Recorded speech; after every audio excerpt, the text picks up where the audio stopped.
अस्सलाम वालेकुम। आप लोग देख रहे हैं पैशन न्यूज़।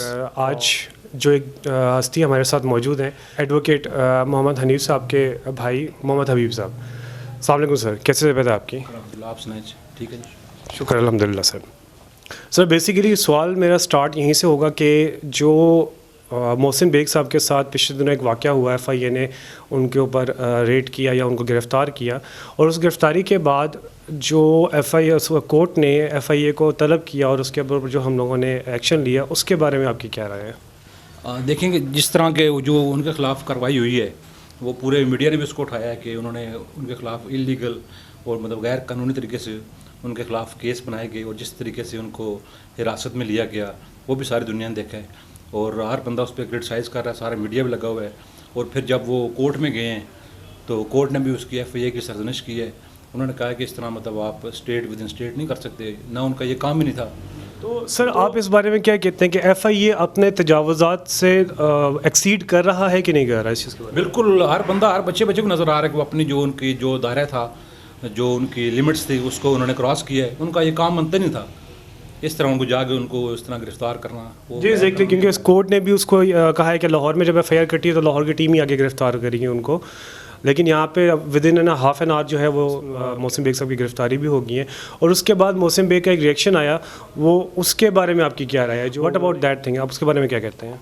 वही जिस तरह मैंने पहले कहा कि जो हालांकि जिस तरह कोर्ट के ऑर्डर्स भी आ गए थे क्लियरली कि इस तरह मतलब वो नहीं कर सकते थे, वो फिर भी आए, उन्होंने उनको गिरफ्तार भी किया। उनके ऊपर वो एक दो और भी उनके केसेस बनाए गए झूठे, जिसमें वो लेकिन कोर्ट वो इंशाल्लाह देख रही है, वो इंशाल्लाह बहुत जल्द वो बरी होगी। इंशाल्लाह इंसाफ को पूरी तकवीत मिलेगी। मेरा जो दूसरा सवाल है आपसे रिगार्डिंग जो हमारे मुल्क में आजकल महंगाई का दौर चल रहा है, हर दूसरे दिन पेट्रोल की प्राइसेस बढ़ती जा रही हैं, बिजली की प्राइस भी पता चला कि 6 रुपये 30 पैसे मज़ीद इंक्रीज़ हुई है।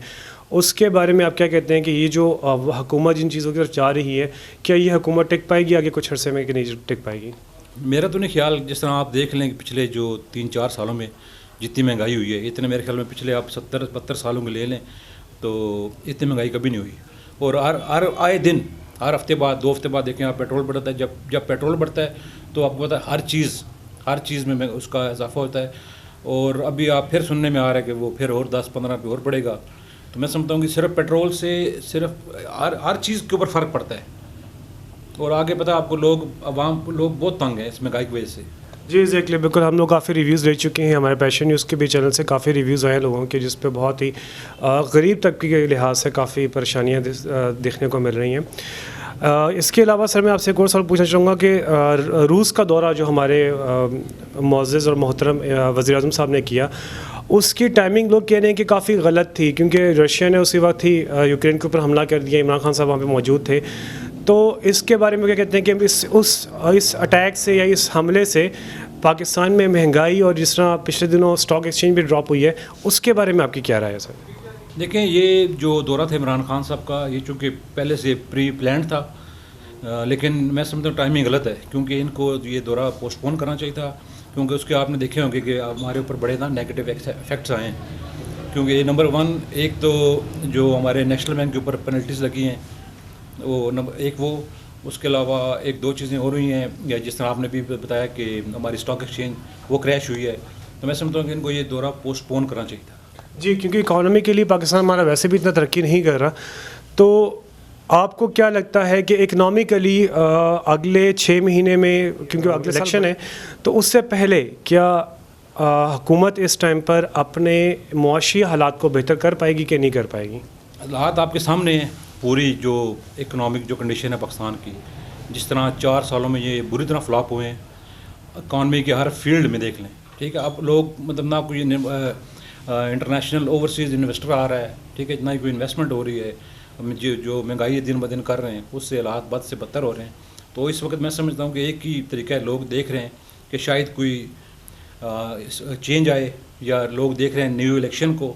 एक ही हवाला है कि नए इलेक्शन हो और नई जो इलेक्टेड गवर्नमेंट हो, ना कि सिलेक्टेड हो, तो इंशाल्लाह उसके बाद ही फ़र्क पड़ेगा। अदरवाइज़ कोई मैशियत में या इकॉनमी में बेहतरी के कोई नज़र नहीं आ रहा सारा। Thank you sir. अच्छा सर, पीडीएम के बारे में आप क्या कहते हैं? पीडीएम इतनी मुतहरिक अभी पिछले दिनों हुई है, लेकिन अभी फिर दोबारा उनकी तरफ से कुछ मुलाकातों के सिलसिले कुछ कम होना शुरू हुए हैं, तो हम क्या ये समझें कि अदम एहतमाम की जो एतमाद की जो तहरीक है वो अभी मज़ीद पोस्टपोन होगी कि वो लॉन्ग मार्च के दौरान ही आ जाएगी?